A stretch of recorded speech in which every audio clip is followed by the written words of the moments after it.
Good morning, everyone. Good evening, good afternoon, wherever you are, and welcome to the Weekly Energy Boost. My name is Elisheva, and I'm here with David, and we are finally going to share with you the Kabbalistic secrets to overcoming fears in our daily lives.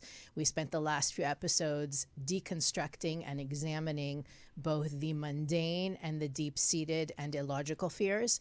Today is going to be all about how to get around, get through, and get over your fears. One of the things we mentioned in the first couple episodes is that fears are meant to be overcome, not merely coped with. And the wisdom of Kabbalah, from which we glean this, everything that we share every week with you on the Weekly Energy Boost, we provide you with the most practical and most powerful wisdom, not only that we've read or learned about, but actually practiced and lived over the, I would say we're probably coming up on 50 something years of collective Kabbalah study between the two of us. So you get the benefit of our toil and trouble. And the truth is that this is not something, hopefully if you haven't listened to the first few episodes, you'll pause now and go back and listen.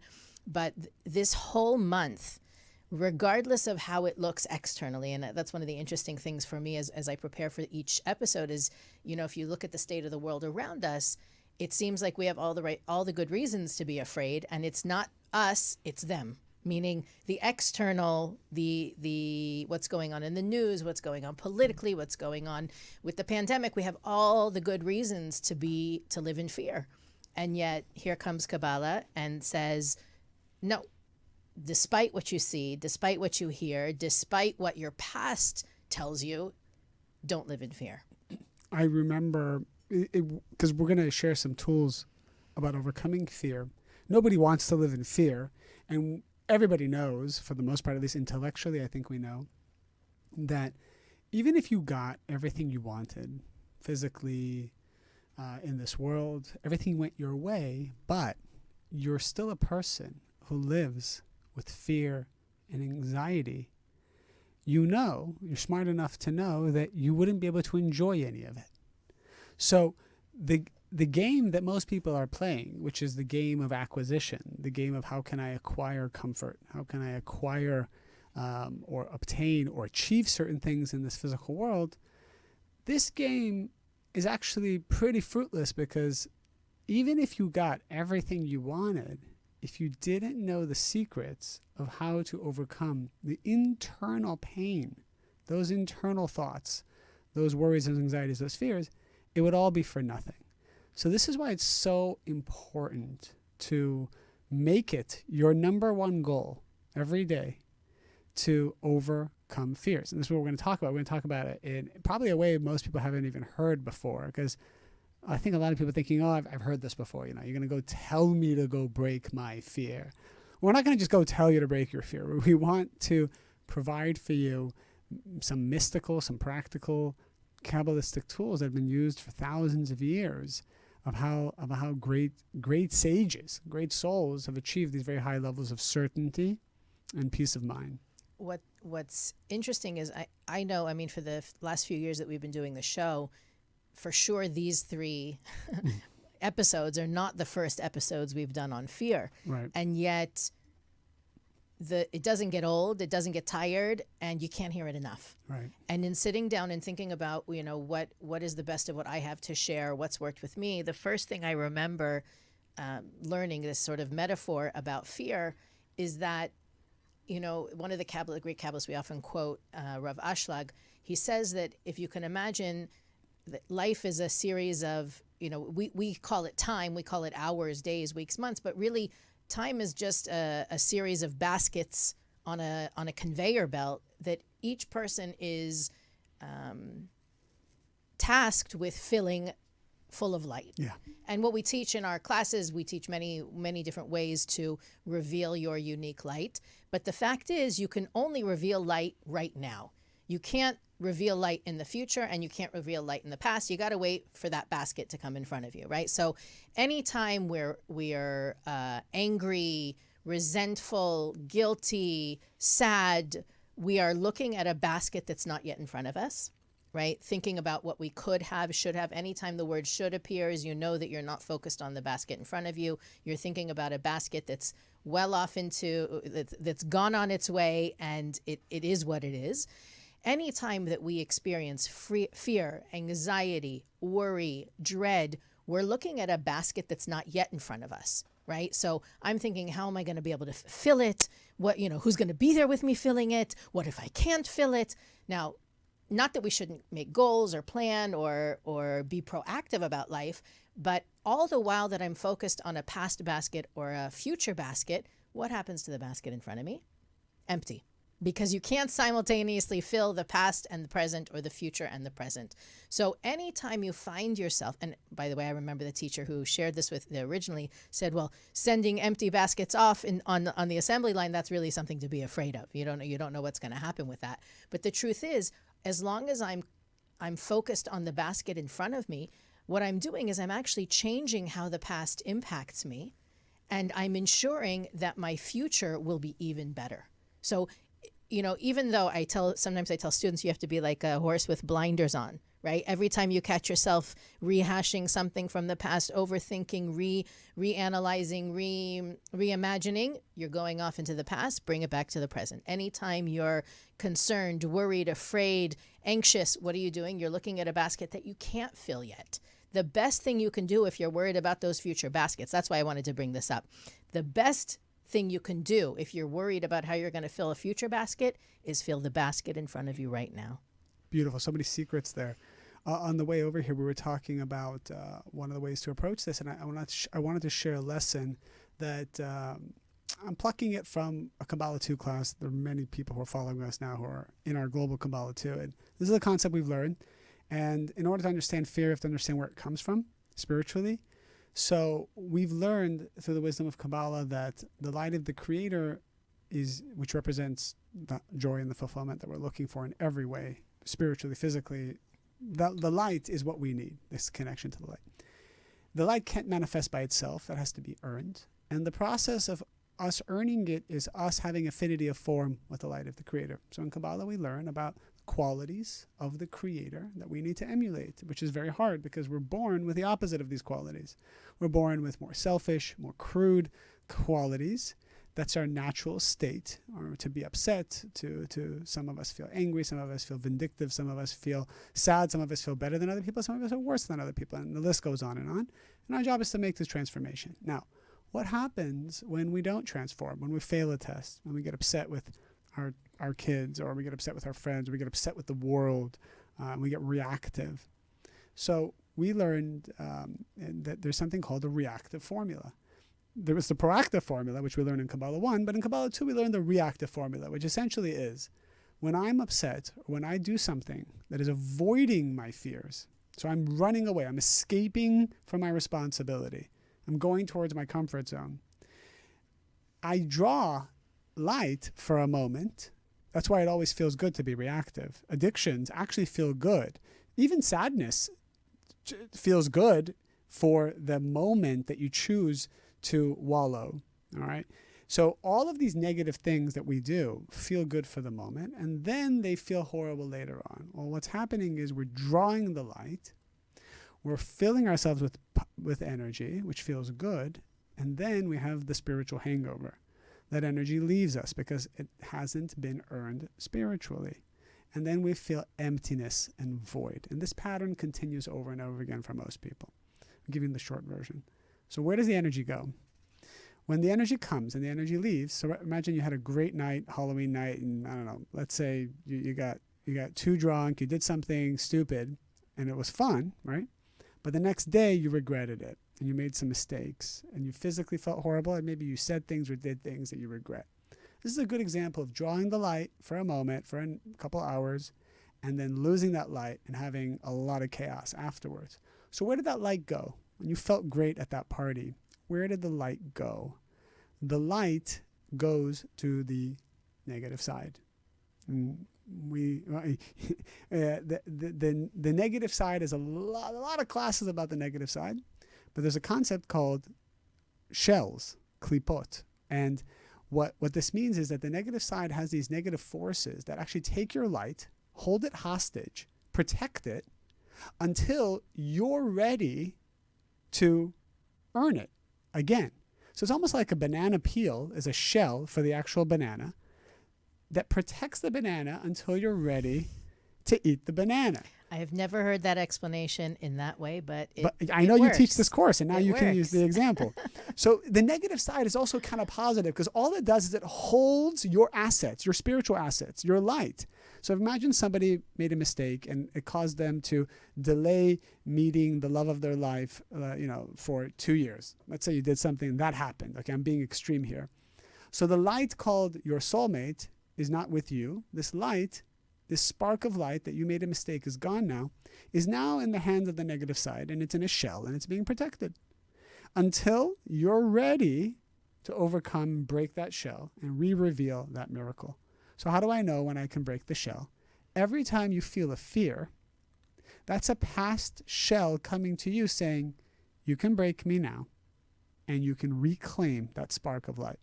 That spark of light could be a soulmate, that could be prosperity, that could be a closer relationship with someone that you want to have. It could be some kind of strength that you're looking for, some kind of miracle.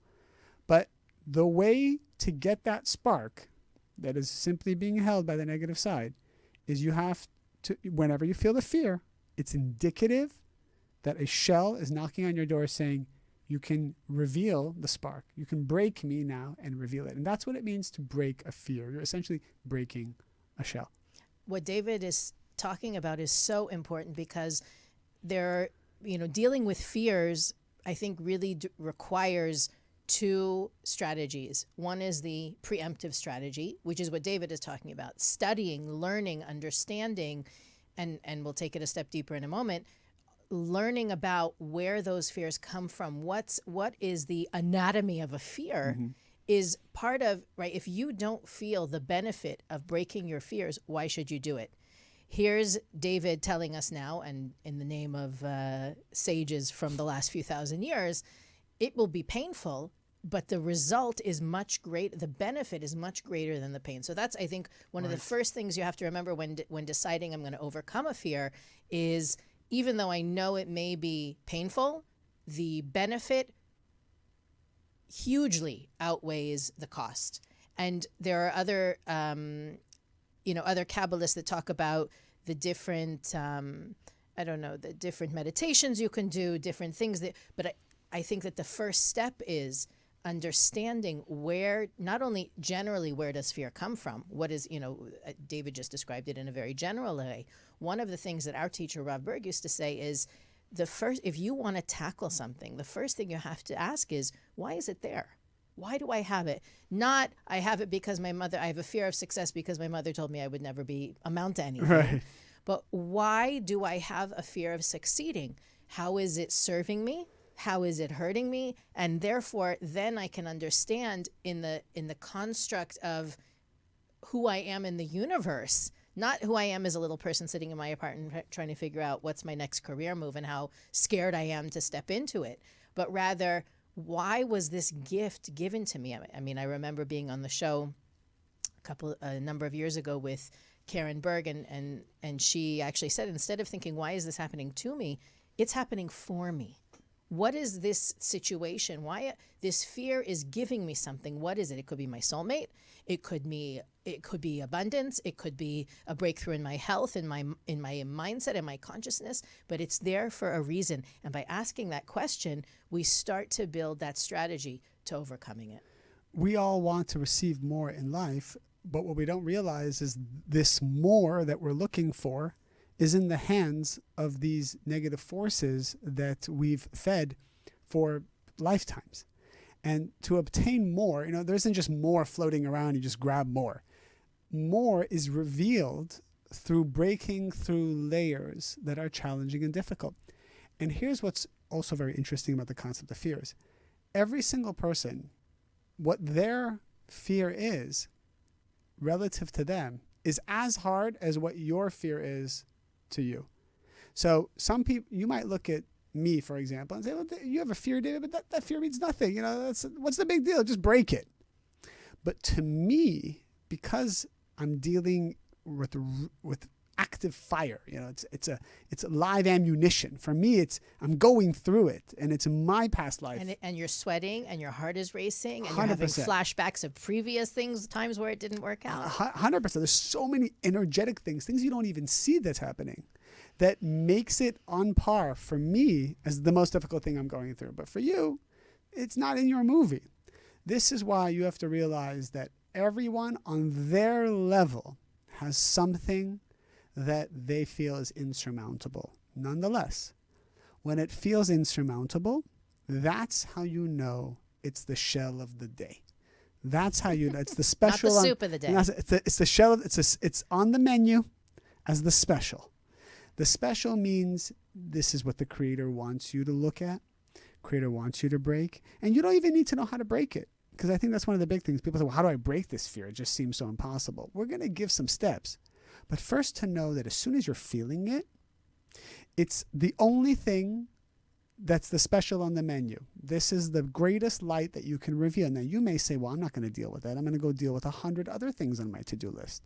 Those 100 other things are just escapism for me not to deal with the one thing that's the special of the day. What's your fear now? What's the thing that's popping up in your head now? And that is what the universe, what your soul, what the Creator not only wants you to break, but is giving you the strength and the ability and the tools to break if you choose to do so. That's something that came up, I don't remember if it was last week or the week before, but the idea that, people approach their fears as the thing that is getting in the way of their fulfillment, their happy marriage, raising their children. By the way, that's a huge area of fear for a lot of people, is that something bad is going to happen to their kids. They fear for their children's safety, for their children's well-being. And there's the fears prevent them from being the best parent they can be. The fears prevent them from being the best partner, best employee, best neighbor. The paradox is that the fear is the pathway to being that better person, partner, fill in the role, rather than looking at how I can rip this fear out of my movie script. Think in terms of how this fear is actually the plot twist that gets me to really what I'm desiring to be, whether it's the better parent, the better partner, the better producer, the better soul, better human on the planet. And I think that, in the same way that when you find something smelly, or you walk into your house and something stinks and you want to look for the stink so that you can find it, and you can't really do anything else until you find it. Maybe this doesn't happen to people who don't have kids, but it's like, you just can't, right? So that desire, that focus is really what the Kabbalists teach. That doesn't mean that you stop parenting, you neglect the children till you work on your fear, you neglect the company till you overcome your fear, but rather look at the existence of the fear as an asset and not a hindrance. Beautiful. You're getting so many questions, and I wanted to actually share I shared a little bit did I share this last week? My routine of what I try to do to break fears. Maybe I think I touched upon it, and I know you wanted me to see it for this week. But, right. But I took it really seriously this morning, even more serious than I ever do before, because I knew I was going to speak about it, and I like to practice something before I talk about it. So I'm going to share a routine that I use. It's practical, and it involves some of the mystical spiritual tools that Elisheva and I and different teachers around the world Kabbalistically use. And by no means do you have to do it the way I do it. This is how I do it, and this is my flavor of the day, because you know what, in 2 weeks I'll probably do it differently, and everything becomes like chewing gum, and it eventually loses its flavor, and you gotta mix it up. That's how the opponent works. The opponent gotta make something dry, and then you gotta change it up. But basically, I like to wake up early. I think this is the best way to do it, because you have to start your day this way. I set my alarm for 5:30 a.m. I woke up at 5:08 because of daylight savings. I haven't adjusted yet. So I woke up at 5:08, and I got a good hour before the house erupts in chaos. I don't think you're an actual Pisces if you can do that. Well, I usually wake up around 6 something. Well, I have to because the kids don't allow anything different. But I'm deciding now, because more important than my kids, I'm saying this live on the air, more important than my kids is me breaking my fears. So because they benefit when you break your they fears as well. benefit, my wife, everyone benefits. There's the energetic hierarchy is you break your fears first. That's more important than your children. Otherwise, you can't be a good father. You can't really be a good anything. So I know that in order to be with my kids and be with the light, I need a good 30-minute, 1-hour head start. Okay. So I woke up at 5:08 today. I did the first thing that we've learned in Kabbalistic school. Kabbalah school is we've been trained. There's a concept of how water is like physical light. I think everybody understands that water is purifying. It's purifying. Right? It's water. Not only on a biological level, on a physical level, but also on a spiritual level. Correct. And the Kabbalists say that when you go to sleep and your soul leaves at night, it's almost like when you haven't been, so your soul is not in your body fully for, let's say, 6, 7, 8 hours.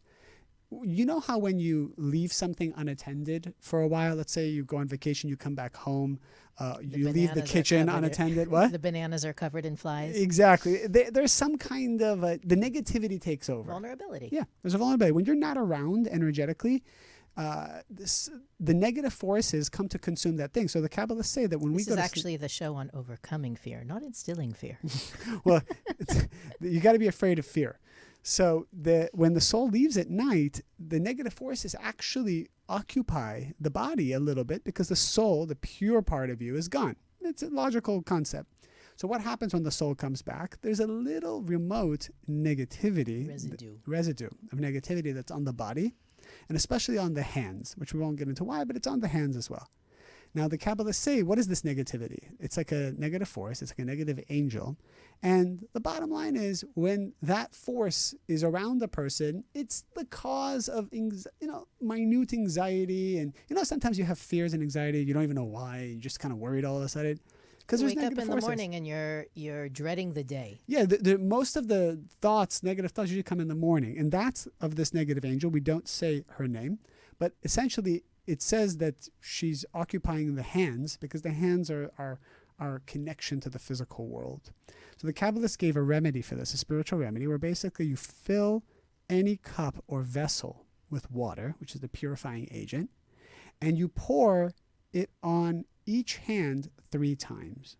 A lot of secrets of why we do 3, which is not for today's show, but we go alternating, right, left, right, left, right, left. And the Kabbalists say you meditate to cleanse and purify yourself of this negative force and this negative energy. And the meditation is that now I have more strength to have less fear throughout the day. So that's always the first thing I do. I know we don't talk about these kind of tools often on our show, but I thought, why not? I think a lot of people appreciate it. If you do appreciate it, let us know. If you want us to skip this kind of stuff, also let us know. I think this kind of feedback is helpful. The next thing I will do is, here's the thing about me. 21 years studying Kabbalah with you and my colleagues. Every day I wake up, it's like I haven't studied a day in my life. I don't know anything. It's like the day I was 15 years old and I just am riddled with fear. So I want you all to know that it doesn't matter how long you've studied. It doesn't matter even how much you've accomplished the day before. Every day is a new test, is a new challenge. So for me, I need to train myself every day to have consciousness again. So what I do is I do 4 things. I sit down and I pray and I meditate on 4 things. First thing I do is I say thank you to every fear I have. Because you have to first be appreciative of the purpose of those fears because they're hiding your light. So first you have to thank the fear before you break it. So I say thank you until I get to a place where I feel appreciation. And I'm usually faking it until all of a sudden it opens up. And I spend about 10 minutes just doing that. By the way, what David just said, I don't even know if you realize is that's all we needed to say today, is that the whole, maybe it's just me and the people that I know or that I've worked with, but most of us, when our fears come up, we run from them. Correct. We try to escape them or avoid the triggers that awaken the fear. David is actually saying, love your fear because it's in those fears that you have the opportunity to release that trapped light. I've learned the majority of my fears come to me at the morning. And what often maybe I used to do, what a lot of people do, is they just kind of ignore it or push it away. And all you're doing is pushing those fears, number one, they get stronger, but number two, they just get involved in your whole day. And I don't want that. I don't want it's almost like the dog that wants a scrap of food from the table. You can't actually get rid of the him. dog won't go away until you feed the dog a scrap. Exactly. And here's the other thing. If you don't break your fears in the morning, these negative forces follow you the whole day. They follow you to your conversations with your children. Because fear is a negative force, right? So these fears follow you into your business meetings. I mean, who wants to go to a business meeting where you're trying to close a big deal and you got like 100 negative forces in there because you didn't take care of your business in the morning? Mm-hmm. This is why it's so important to deal with your consciousness and your fears before the day starts. So that's the first thing. 10 minutes spending where I ask the Creator in my own language and my own words in any way you want to do it. There's no right or wrong. I say, Creator, thank you. Thank you that I'm afraid of the future. I'm afraid of this. I'm afraid that my child, something might happen to them. Thank you. Thank you, thank you, thank you, thank you. Second step is I'm asking the Creator, show me throughout now or throughout the day, the seed level of what I need to change about myself that is causing this fear. So whether that's going to be revealed now or later on, I'm not sure, but I'm asking for it. Because if you don't ask for it, you're not going to get it. The third, and that's 10 minutes of that. And I'm going to spend 10 minutes asking the Creator to open my eyes and give me certainty that's illogical certainty.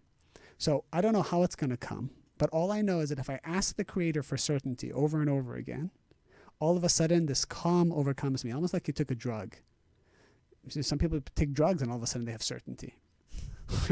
So what happened all of a sudden? You had anxiety before, you take a Xanax, you take something that is, all of a sudden you're calm and you're okay. You can do this through prayer and asking the Creator for certainty. You don't need a Xanax. You can just ask the Creator. 10 minutes of that. And those are the three things. I do another thing, but it's not for now. So those three things alone. Which show are you going to give me? Well, I'm going to surprise people with that fourth thing. It's always good. It's always good to have a little desire. You got to keep tuning in every week so you'll know. Just in case I might share the fourth thing. So those three things, if you do that every day, I know it's 30 minutes. I mean, come on. I got stuff to do. You will have the most productive day. You'll have a high throughout the day. You will see that your negativity is not bothering you throughout the day, or at least it's weaker.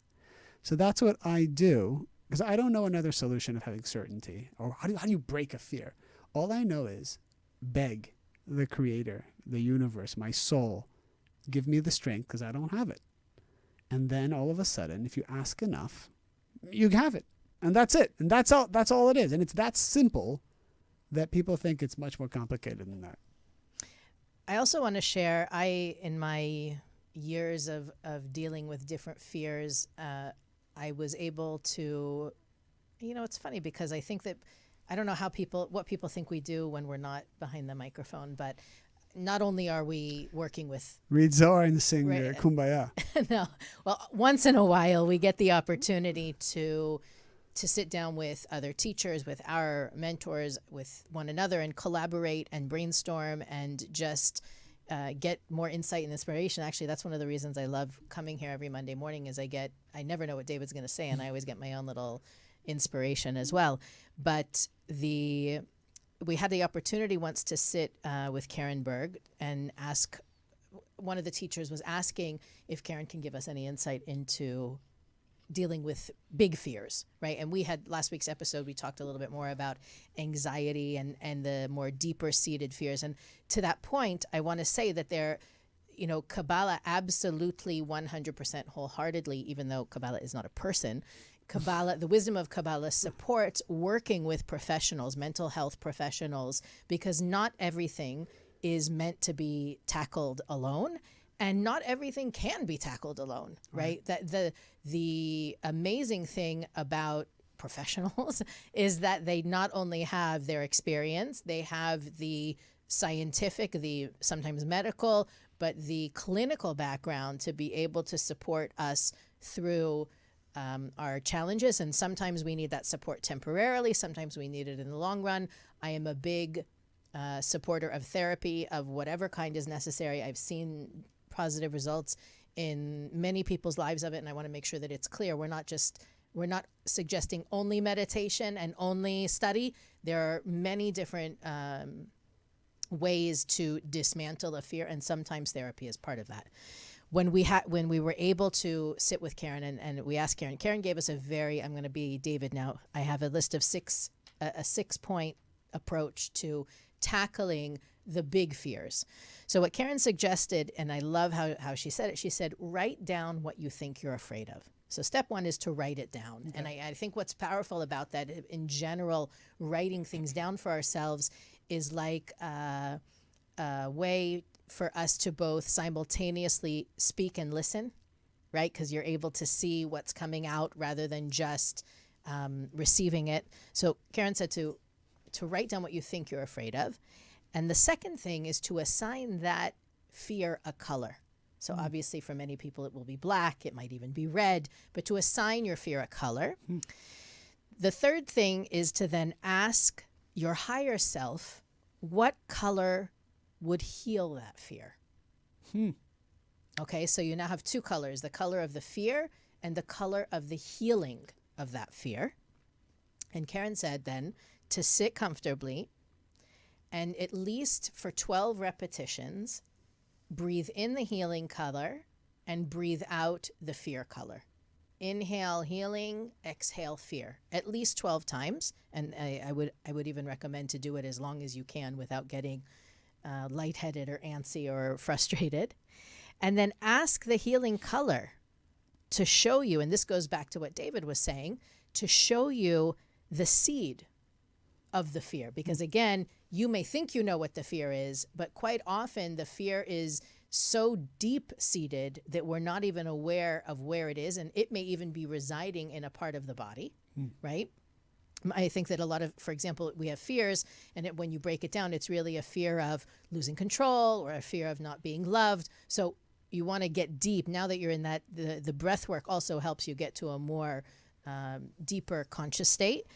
Write it down, of course, right? Whatever this meditation uncovers for you, that's the second piece of writing. Right. And then I guess it's step it's 6, 7. Yeah. I think I'm on 7, actually. I numbered it improperly. I have 2 number 3s here. The 7th step is to take that piece of paper where you wrote down the seed of that fear and burn it. And of course, a safe receptacle and not, don't endanger anybody's life. But I'm saying that quite honestly because we've seen people do silly things before.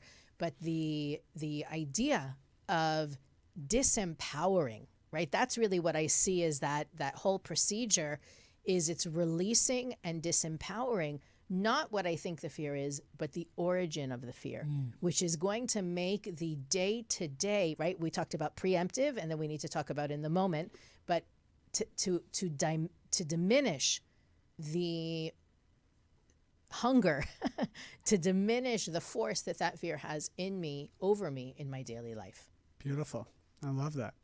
And they can be combined. And here's the thing.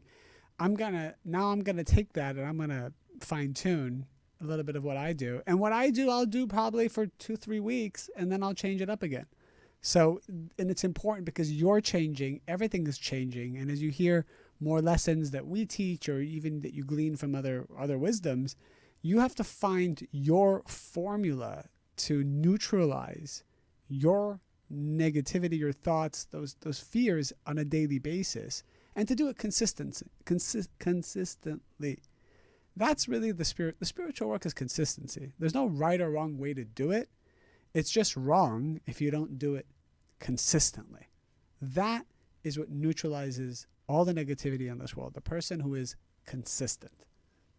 That's the last thing people want to hear. I can tell you that much. I mean, honestly, that's the case with anything that you want in your life to have significant impact.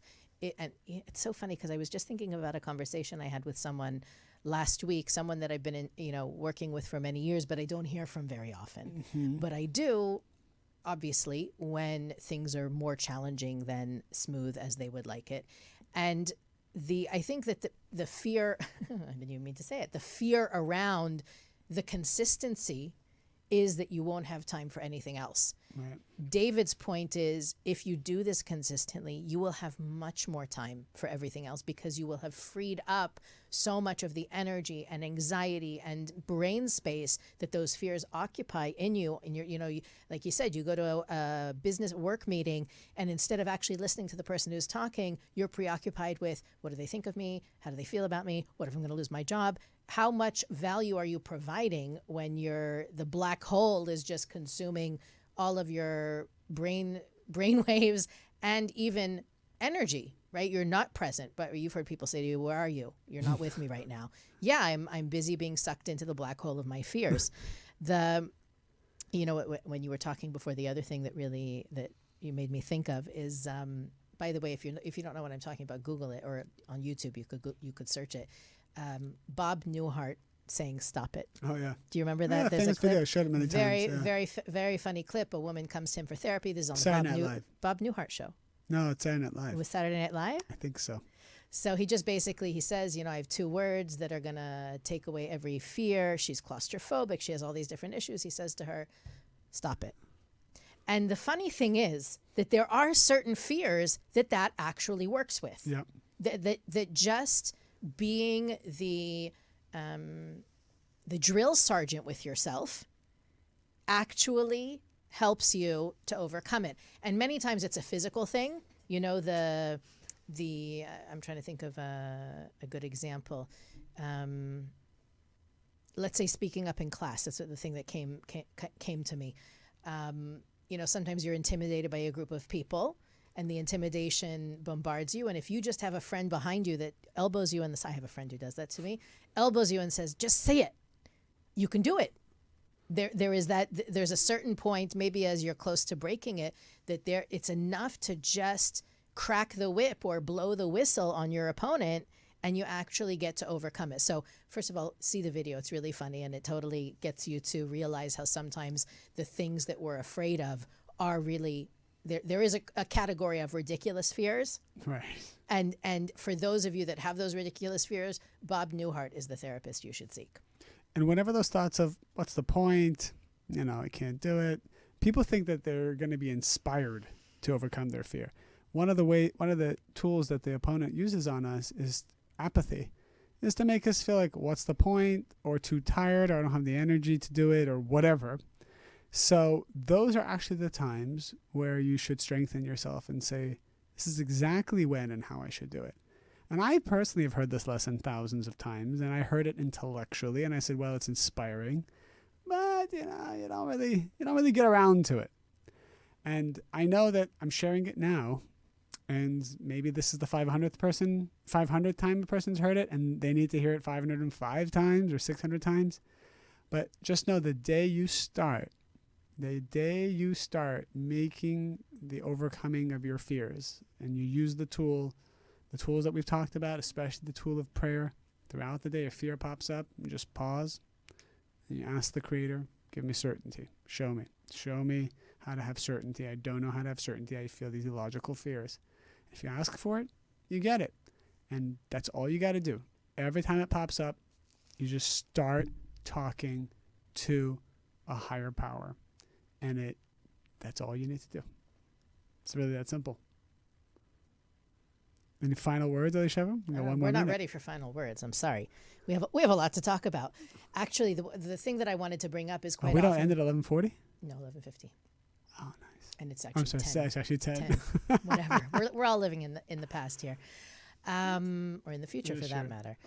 The reason that we chose to bring this conversation right now versus in December or April or any other time of the year is because energetically the Kabbalists teach that this is a month in which our fears are going to be awakened. And I don't know if you have felt in the last couple weeks that your fears have taken you over, have come to the forefront, or maybe people that you know have become unusually anxious, scared, apprehensive. I know, as I said before, I know that the state of the world looks like it's the cause, but know that the way that the system is rigged spiritually is that the ebbs and flows of the energy over the course of the year give us every opportunity we need to overcome any challenge, any obstacle, any blockage. It happens to be that this is the month that sets us up to face our fears. And as I mentioned before, most of those fears are, if we get down to them, around control. And I don't know, this may not resonate with you on a conscious level, but on a subconscious level, the fears that we have of things not, again, whatever you're afraid of, it's often that things won't be as you desire them, as you need them to be, as you want them to be, or that you will lose safety, security, a sense of well-being, even in terms of knowing, right? I don't know if basically, a lot of our fears are based upon past experiences, right? Mm-hmm. Somebody broke up with me, so therefore I'm afraid that everybody's going to break up with me. Or I sounded like an idiot on stage. I'm afraid I'm always going to sound like an idiot on stage. Or if I'm afraid I am an idiot. Also, so on a psychological level, the only thing that's 100% known is the past. I'm going to let you think about that for a second, right? Mm-hmm. The only thing that we actually know factually, and the mind even plays with that part, is what's already happened, right? There's uncertainty only in the next moment and the next moment and the 10 moments after that. So our tendency is to try to control what's going to happen. And when we feel out of control, we feel weak and vulnerable and all these other things. So part of what the universe is giving us this 4-week opportunity to tackle is what am I afraid of happening, right? Often when I work with people who have fears, I ask them, so what's the worst thing that can happen, right? And what's the worst thing about that? And what's the worst thing about that, till we get really to the seed of what they're afraid of. And eventually, again, afraid is being vulnerable, being not unloved, etc. I want to challenge all of you in the 2 weeks that we have left of the month of Scorpio to ask instead, what's the best that could happen? What is the best that could happen? Not to think in terms of worst case scenario, and to think, not only to think in terms of best case scenario, but to encourage other people to think of best case scenario. When I look at, and I try not to look at the news, right? Okay, I admit it, I did it yesterday. I looked at, on my phone, Apple News, and I was kind of shocked. First of all, every headline repeats itself 18 times in different publications, right? The numbers are spiking, there's riots here, the voting situation, the economic situation in that country. There is literally, and I know that there are news outlets that do only positive news, but I wanted to say to all of these, journalists, how about writing an article about what's the best that could happen? What's the best case scenario at the polls? What's the best case scenario with COVID? What's the best case scenario in Venezuela right now? What's the best case scenario? And have people start to think in those terms. I promise you, if you only allow yourself to think that this week, right? 7 days. Don't promise yourself the moon. 7 days. Put reminders in your phone every hour to think about what's the best that could happen. Your life will change dramatically. Should we just leave it at that? Beautiful. I love that. We can wrap it up, but we can talk more. It's up to you. Too much freedom. Okay. The other thing I wanted to say, if you're really that speechless, is next week, mark your calendars, the live show on YouTube, of course, and the podcasts, the episode will be released on the podcast apps all over the place. We are having Yael Yardeni on the show. Next week. She is, first of all, a world-renowned astrologer. She has her own, she runs the Academy of Kabbalistic Astrology out of our center in Moscow, where she teaches online classes in Kabbalistic astrology. We finally, I literally think it's 3 years that I'm trying to get her to be on the show, finally got her to be on the show. She's big. And we are going to be talking about the astrological signs and dealing with modern times. Right. So how do we naturally deal with modern times, and what's the more elevated way to deal with modern times? It's going to be a phenomenal show. I think we'll also be able to offer a discount for astrology readings. as a result of that, which people have been asking about. We've gotten Yeah, I tons of told her, emails. because we saw her last week, I said, I don't refer anybody to you, because I told her, I said, I haven't referred one person to you. Because there's like 5 astrologists that we refer students to. And I said, last time I referred somebody to you, you were 8 months booked. And I said, what's the, you need to figure that out. I'll tell you something really funny. I saw her a couple years ago at an international event, and she's like, I can't wait to talk to you next week. And I was like, what? And I had booked a meeting so far in advance that I forgot it was even coming up. Oh my gosh. So yeah, she I told her she needs to figure that one out. I said, I don't know, raise your prices, do something, but I would like to do a chart with you. And yes, she is phenomenal. She's also as a Leo, great speaker and really entertaining. So you don't want to miss that show. Clear your schedules now. And the week after, we are beginning a month-long conversation about prosperity. So that is another thing to get very excited about. We have guests. We have lots of successful really cool, guests like you. We're going to have you on the show, David. You're going to be my so guest nice. on one of those episodes. Successful in the upper world. As above, so below. So we want to encourage you, first of all, to thank you guys for all of the sharing and commenting and emailing in that you've been doing. The more you share the show, the more we get out there and reach even more people and have that quantum effect on what's going on in the world. If there are concepts you want to hear about, if there are topics you want to learn about, you can always email us at energyboost@kabbalah.com.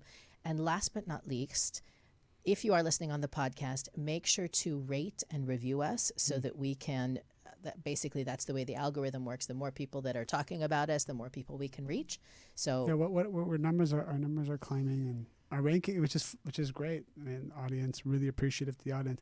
And I also want to say I'm really appreciative of the audience. Last week, I started Kabbalah 1, and after we talked about it on the show, I think, double the numbers came through, and we have close to 600-700 people. Tonight is class 2. So really excited, and a lot. I think a good majority of the people in the class are coming from people who listen to us on the podcast.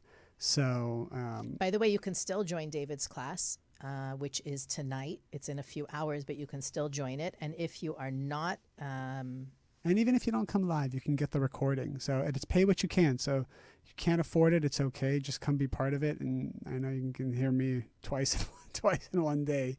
It's a little. I teach 3 classes on Monday, and I don't know who did that. But we could have maybe logically distribute them around. Well, around. if you're on the other side of the planet, we also have a level 1 course starting today.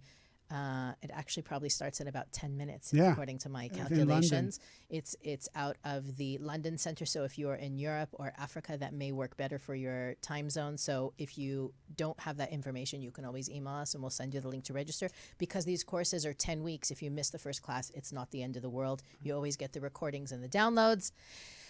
And on that note, have a fabulous, fearless week.